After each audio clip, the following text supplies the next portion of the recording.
Welcome to mega 9 TV. తిరుపతిలోని Vedic యూనివర్సిటీలో చిరుత సంచారం కలకలం సృష్టించింది. యూనివర్సిటీ ఆవరణలో చిరుత కదలికలు సీసీ కెమెరాలో కనిపించడంతో సిబ్బంది భయంతో వణికిపోతున్నారు. సీసీ ఫుటేజ్ లో పులి సంచరిస్తున్నట్టు జాడలు కనిపించడంతో చిరుతను బంధించేందుకు అటవీశాఖ అధికారులు ప్రయత్నిస్తున్నారు. చిరుతను పట్టుకోవాలని విద్యార్థులు, స్థానికులు డిమాండ్ చేస్తున్నారు.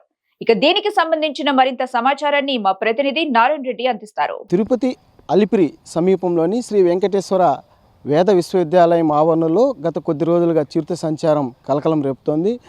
అంటే రాత్రి వేళలో ఈ యొక్క చిరుత సంచారం ఉండడం వల్ల ఇటు అధ్యాపకులు అలాగే విద్యార్థులు, యాజమాన్యం కూడా కొంత భయాందోళనకు గురవుతున్నారు.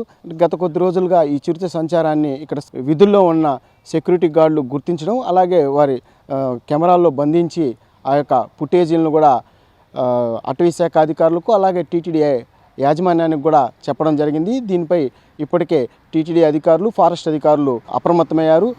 ఎక్కడైతే ఈ యొక్క చిరుత సంచారం ఉన్న ప్రాంతాల్లో వారు గుర్తించి అక్కడ ఒక బోన్ను కూడా ఏర్పాటు చేసి చిరుతను బంధించే ప్రయత్నం కూడా చేస్తున్నారు. అలాగే పూర్తిగా అంటే గతంలో కూడా తిరుమల కాలినడక మార్గంలో బాలికని చిరుత దాడిలో మృతి చెందడం విషయం కూడా తెలిసిందే. అయితే అప్పట్లో ఒక 6 చిరుత పులులను కూడా బోన్లు ఏర్పాటు చేసి ట్రాప్ కెమెరాల ద్వారా వాటి యొక్క కదలికలను తెలుసుకొని వాటిని బంధించడం కూడా జరిగింది. అంటే తరచూ అంటే ఈ యొక్క శేషాచలం అటవీ ప్రాంతానికి సమీపంలో ఈ యొక్క అలిపిరి సమీపంలోనే పూర్తిగా 5 విశ్వవిద్యాలయాలు ఉండడం కూడా ఒక కారణమే.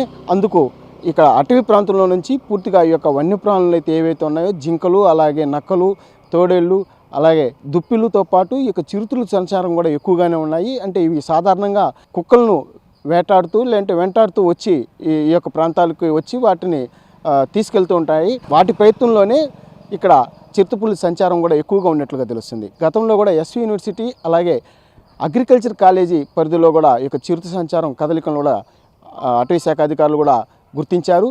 అంటే పూర్తిగా ఈ ప్రాంతం అంతా అటవీ ప్రాంతానికి సమీపంలో ఉండడం వల్లే చిరుత సంచారం ఎక్కువగా ఉన్నట్లుగా కూడా తెలుస్తుంది. అడవులు పూర్తిగా అంతరించిపోవడం, ఈ యొక్క కాంక్రీట్ జంగిల్ విస్తరణ ఎక్కువైపోవడం వల్లే ఈ యొక్క వన్యప్రాణులు ఆహారానికో లేకపోతే త్రాగునీటి దొరక్క యొక్క జనవాసాల్లోకి వచ్చి ఇబ్బందులకు గురి చేస్తున్నాయి. అలాగే వాటి వల్ల జనాలు కూడా ఇబ్బందులకు పడే పరిస్థితి అయితే ఉంది. అంటే రాత్రి వేళలో పూర్తిగా 9 గంటల నుంచి ఈ ప్రాంతంలో ఎవరిని కూడా అనుమతించరు.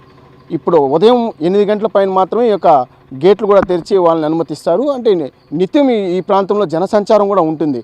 అయితే పూర్తిగా అటవీ ప్రాంతం మధ్యలో ఈ యొక్క రోడ్డు ఉండడం వల్ల కూడా అందులో ఇది అటు అలిపిరికి కానీ ఇటు యూనివర్సిటీ, స్విమ్స్, రుయాస్పేటలకు కూడా ఈ మార్గం దగ్గర మార్గంగా ఉండడం వల్ల యొక్క వాహనదారులు కూడా ఎక్కువ ఈ రోడ్డుని వినియోగిస్తుంటారు.